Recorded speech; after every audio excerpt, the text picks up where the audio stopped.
feon'ny faminaniana. Ianao Jehova o no itokiko, aoka tsy homenatra mandrakizay aho. Vonjeo ny fahamarinanao aho ka afao, atonga ilano amiko ny sofinao ka vonjeo aho. Aoko ho vato lampy fonenana ho atoniko mandrakariva ianao, izay efa nandidy hamonjy aho. Faharambatoko sy batery fiarovana ho ahy ianao. Salamo faraka amin'ny 70, andiny voalohany ka hatramin'ny 7.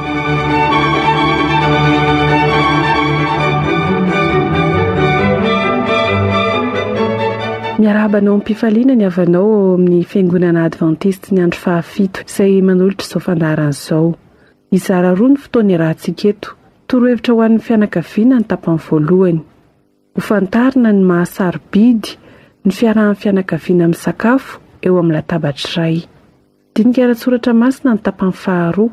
Ho valiana ao anatin'izany ny fanontanian'ny olona maro manao hoe raha tsara Andriamanitra, nahoana no avelany hijaly ny olombelona?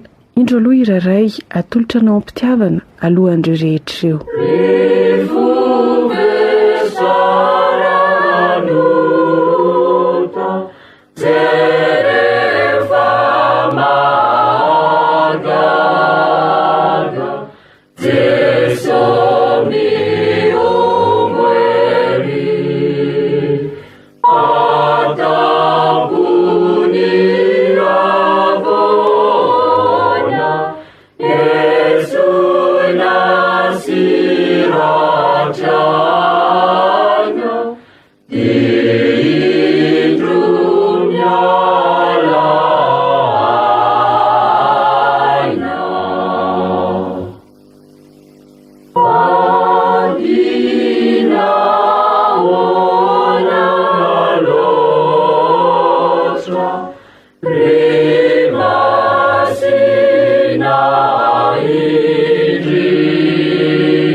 Azakazaka ny finanankanina ny mitokantrano maro.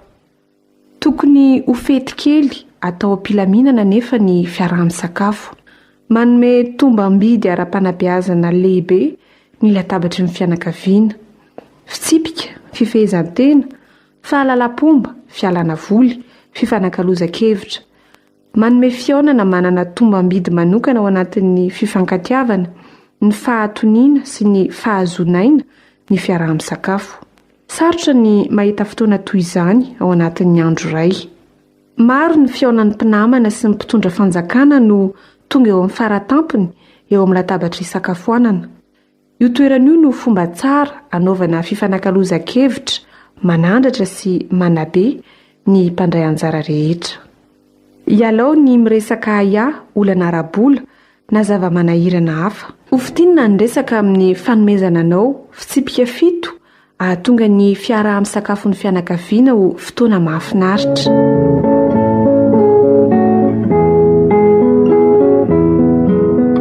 Voalohany, aoka aroso amin'ny ora raikitra tsy miovaova ny sakafo. Faharoa, ampanjakao ny rivotry ny filaminana sy ny fifaliana. Fahatelo, takio ny fihetsika mendrika sy ara-dalàna. Fahaefatra, anampy ny ankizy ny ohatry ny ray aman-dreny amin'ny fanomezana fitsipika ekena tsitrapo. Fahadimy, mifanakaloza hevitra mpahatoniana. Fahaenina, tsy maika nefa tsy miadana loatra. Tokony miara-tonga eo ambony latabatra amin'ny antson'ny renim-pianakaviana ny rehetra ary miara-miala eo koa amin'ny famantarana ifanarahana. Fahafito, aoka tsy alefa ny fitaovana manakana ny fifantohana amin'ny sakafo sy ny fifandraisana, indrindra ny televiziona. Raha izay tokoa dia andalo fotoana mahafinaritra ny rehetra eo am-pisakafoanana izay anamafy isan'andro ny fifankatiavana sy ny alemem-panahy ifanehoan'ny mpianakavy.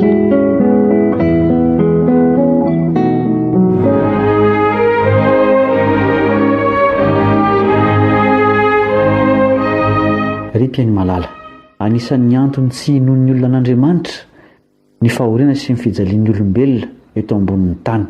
Hoy izy ireo, raha Andriamanitra fitiavana sy tsara izy, nahoana no avelany hijaly toy izao ny olombelona? Manana valiteny mazava sy feno fitiavana asitra izany antsoantsony famoizam-po izany ny Andriamanitra ny Baiboly. Andesika hivavaka alohan'ny andalinana nomba izany.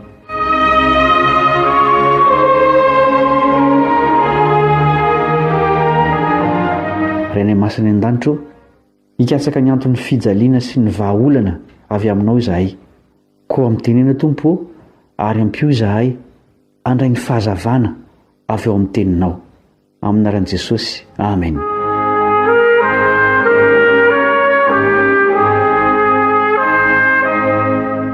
Raha ampitaina amin'ilay Andriamanitra tsara, be fitiavana, ny karazam-pahoriana sy ny fijaliana eto amin'ity planetany foroniny ity, dia toa ara-dalàna ny fanontaniana napetraky ny maro hoe raha Andriamanitra fitiavana izy, nahoana no avelany hijaly toy izao ny olombelona? Raha mitodika eo amin'ny tenin'Andriamanitra ilay fanilsy fahazavana ny lalana nefa isika, dia ho voavaly izany fanontaniana izany, ary na dia ny fahoriana aza dia anjary ho fitaovana ampifikitra antsika amin'io Andriamanitra fitiavana io.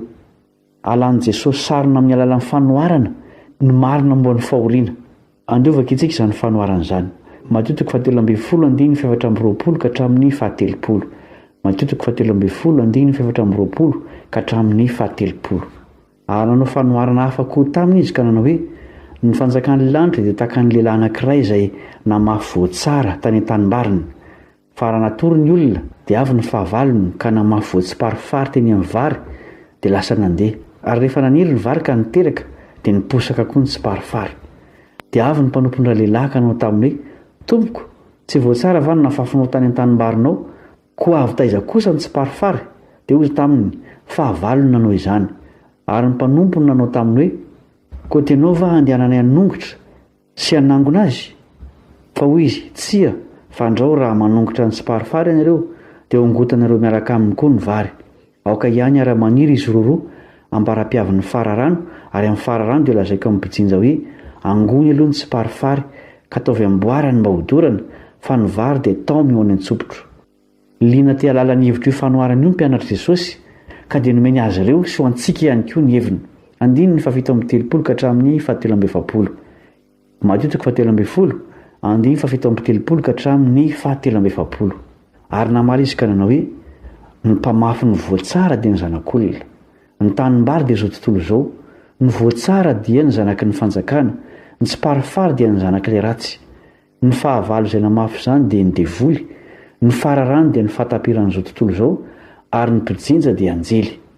Koa tahaka ny anangonana ny tsiparifary sy andorana azy any amin'ny afo, dia toy izany no atao amin'ny fahatapiran'izao tontolo izao. Ny zanak'olona niraka ny anjeliny, ary reny dia anangona ka hamoaka amin'ny fanjakana ny zavatra mahatafotoana rehetra mba amin'izay manao meloka, dia nipiazy any amin'ny fandoroana lehibe mirehetra afo izy, any no misy ny fitomaniana sy ny fikitroanify. Ary amin'izany ny marina dia mirapiratra tahaka ny masoandro any amin'ny fanjakan'ny rainy, izay manantsofina aoka izy hiaino. Misongadina tsara ao ny fanoharana io reto famarinana lehibe reto. Voalohany, tsy nanao afa-tsy zavatra tsara Andriamanitra. Faharoa, tena misy fahavalon'Andriamanitra sy ny olona eto amin'ity tany ity dia tsy iza fa ny devoly. Izy no fototry ny faharatsiana sy ny fijaliana rehetra. Fahatelo, tsy haritra mandrakizay izao fiainana hifangaroan'ny tsara sy ny ratsy izao. Fahaefatra, hiara-monina ny tsara sy ny ratsy mandra-pahatonga ny farany. Indraindray tokoa isika maika hanongotra izay heverintsika ho tsiparifary, nefa aoka tsy ho maika loatra, sao dia mba hanisan'ireny koa isika. Mahari-po amin'ny mpanota rehetra Andriamanitra, manana ny famantaranandrony izy. Manambara ireo famantarana lazain'i Jesosy ao Matteo 7:20 sy ny Luka 8:20 fa efa akaiky ny fahatapiran'izao tontolo izao. Izany hoe, madiva hisaraka ny marina sy ny tsy marina, madiva hifarana ny fahoriana eto amin'ity tany ity. Mirakitra vaovao mahafalo an'ny mpanota ity fanoharana ity. Raha ny marina mantsy dia efa tsy parifary avokoa ny olombelona rehetra, satria tsy misy marina eo anatrehan'Andriamanitra isika. Ny tsy parifary tsy afaka hiova ho vary noviana, tahaka izany koa ny vary tsy afaka hiova ho tsy parifary. Saingy afaka miova isika amin'ny alalan'ny safidy izay nomen'Andriamanitra antsika. Tsy misy zavatra mahafaly an'Andriamanitra noho ny fialan'ny mpanota amin'ny lalany ratsy. Lazain'i Jesosy fa feno fifaliana ny any an-danitra rehefa misy mpanota amin'ny bebaka. Luka 10:17. Na miantony mampaharitra ela ny fahoriana sy ny fijaliana aza dia noho ny fitiavany antsika mba tsy ho tsiparifary ho dorana amin'ny andro farantsika. Izao ny ten'Andriamanitra amin'ny alalan'ny apôstôly Petera. Petera 2:7-8. Petera 2:7-8. Ny tombo tsy mahaela ny teny fikasany arak'izay ataon'ny sasany ho fahelany, fa maro-po aminareo izy ka tsy tia nisy ho very fa mba ho tonga amin'ny fibebahana izy rehetra. Fa ho avy tahaka ny mpangalatra ny andron'ny tompo, ary amin'izany ny lanitra dia ho lasa amin'ny firimorimoana mafy, ary ho levon'ny afo ny tenany zavatra rehetra ka ho dorana avokoa ny tany sy ny asa izay eo aminy. Ambarany toy ny teny Petera fa azontsika atao ny manafoy izao fotoam-pijaliana izao sy ny manafaingana ny fiverenan'i Jesosy izay anavao ny tany. Hoy izy amin'ny 1:17-17. Petera 2:7-17. Koa raha ho levona toy izany izao zavatra rehetra izao dia olona tokony hanahoana moa ianareo amin'ny fitondran-tena masina sy ny toe-panaraka an'Andriamanitra, sady manantena ny mampahafaingana ny havian'ny andron'Andriamanitra izay hamaisy halevona ny lanitra ary handory sy hampiempo ny tenany zavatra rehetra, kanefa isika araka ny teny fikasany dia manantena lanitra vaovao sy tany vaovao izay hitoeran'ny fahamarinana. Araka ny fanoharana nataon'i Jesosy ao amin'ny Mateo 7:20 izay efa nijerena teo dia roa ihany ny karazan'olona eto an-tany amin'ny andro farany dia ny marina sy ny tsy marina, ny vary sy ny tsy parifary. Tsy misy karazana fahatelo. Na isika voatsara izay nafafin'ilay tompon'ny tany, na tsy parifary izay nafafin'ilay fahavalo dia Satana. Asehon'Andriamanitra mazava amintsika ny lalan-kiovana hahatonga antsika ho vary amin'izao andro feno fifangaroana izao. Hoy ny antso amin'ny Apokalipsy 7:7-8. Apokalipsy 7:7-8. Ary nareo feo raiko avy tany an-danitra aho nanao hoe: miala aminy ianareo oloko, mba tsy hombona anareo ho taminy, ary mba tsy hisy azonareo loza manjo azy, fa ny fahotana efa nitehika tamin'ny lanitra, ary Andriamanitra efa nahatsiaro ny ratsy nataony. Ny teti-dratsin'ny Satana ilay mpamafy tsy parifary dia ny mampifangaro ny marina sy ny diso, ny fanompoana an'Andriamanitra sy ny fanompo-tsampy. Fifangaroana moa ny dikany hoe Babilôna izay nalavony firenena rehetra. 7. Asian'Andriamanitra miala amin'izany foto-kevitra sy fotom-ponoana izany ny olony, satria androtsaka loza amin'izay mifikitra ao Babilôna Andriamanitra. Tsy azo ampifangaroana ny marina sy ny diso, fa mahavery. Miantso asy ianao ampitiavan'Andriamanitra hiala amin'izany fifangaroana izany sy ny fandikan-dalàna miteraka fijaliana, fa hiverina amin'ny fahadiovan'ny tenin'Andriamanitra tsy misy kilema kosa, hiverina mitahotra azy amin'ny fitandremana ny didim-pitiavany. Hivavaka isika.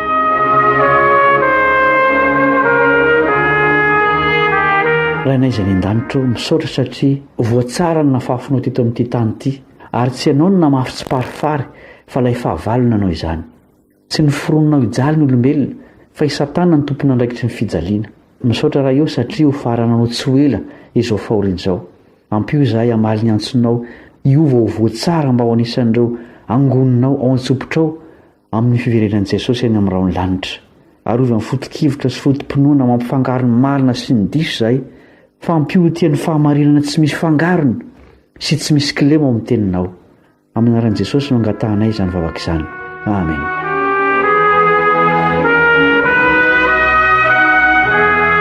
Mifarana eto ny fiarahantsika androany, manantena mbola tafahoana aminao atao anatin'ny fandaharana amin'ny fotoana manaraka, ny havanao ao amin'ny fiangonana Adventiste ny andro 7 raha sitrapon'ny tompo. Ny fahasoavany ane tsy hisaraka aminao. Liva no nanolotra amin'ny fandaharana ho anao teto androany. Veloma tompoko.